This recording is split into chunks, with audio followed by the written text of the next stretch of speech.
Greetings. My name is Victor Rogers, and this is Pastoral Counseling with African American Men for the Interdenominational Theological Center, and this is my fourth video reflection. My fourth video reflection has a focus on a 1970s motion picture genre, which is known as Blaxploitation. The actresses and actors in these films were primarily hired to play human traffickers, drug abusers, sex workers, hustlers, enforcers, and henchmen. I believe that some of these characters were an exemplification of non standard behavior by African descended women and men.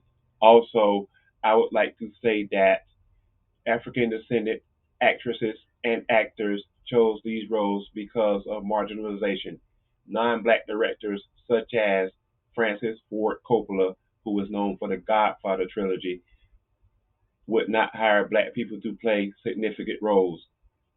The 1970s was a struggle for black actresses and actors to achieve greatness due to limited opportunities in film. Some characters in these films were anti heroes and some were heroes.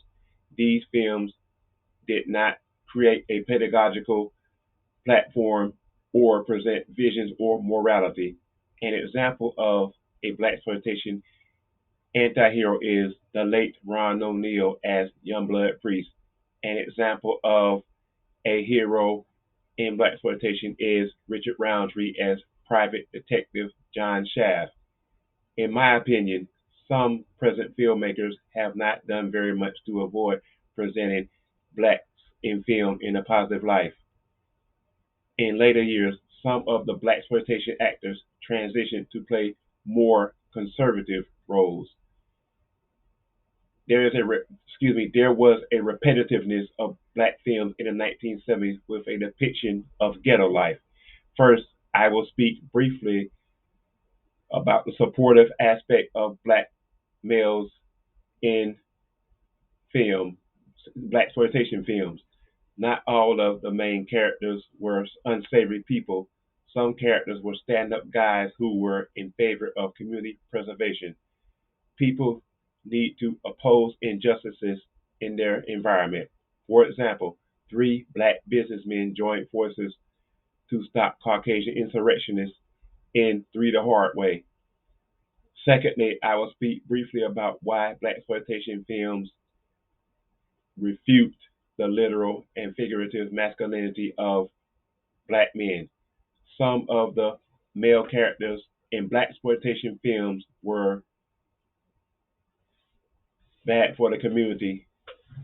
Many people see blaxploitation male characters as heroes and some one to emulate. However, black actors in blaxploitation films were unsatisfactory to some people. In most cases, regardless of the subject matter, the filmmakers were solely in favor of profit.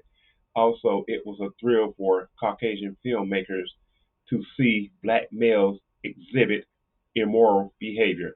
In most blaxploitation films, there was no regard for the emotional development of black men. I believe that some of the most relevant characters had an agenda of establishing power. Also, most of these so-called evil men in blaxploitation films had no regard for decency. Sweetback, which was directed by and starred the late Melvin Van Peebles, displayed an emotional experience near the end. Sweetback changed the course of the film when he assaulted two Caucasian police officers. Sweetback released his anger and emotions through actions because it was already hard for citizens in the community to live because of oppression. In my opinion, Sweetback made a transformation from sex worker to militant due to a turn of events. Most people in the community saw Sweetback as a hero because Caucasians were not fond of black people. The blaxploitation genre would present embodiments of black male representation in films. Some blaxploitation films fully exhibited the representation of black power. One example of Black power is The Black Gestapo, which starred the late actors Rod Perry and Charles Robinson. Unfortunately, some critics would say that most Blaxploitation films did not show an absolute degree of positive Black expressions. As a norm, many Blaxploitation films communicated gender stereotypes. Those stereotypes included promiscuity, criminality, and the glorification of drug dealing and pimp lifestyles. Most Blaxploitation films had an R rating because of the plots and the environmental settings. Some black male actors did not care about being under the white man's control as long as they received a salary. Once again, this is pastoral counseling with African American men for the Interdenominational Theological Center. This is my fourth video reflection. I am Victor Rogers. Thank you.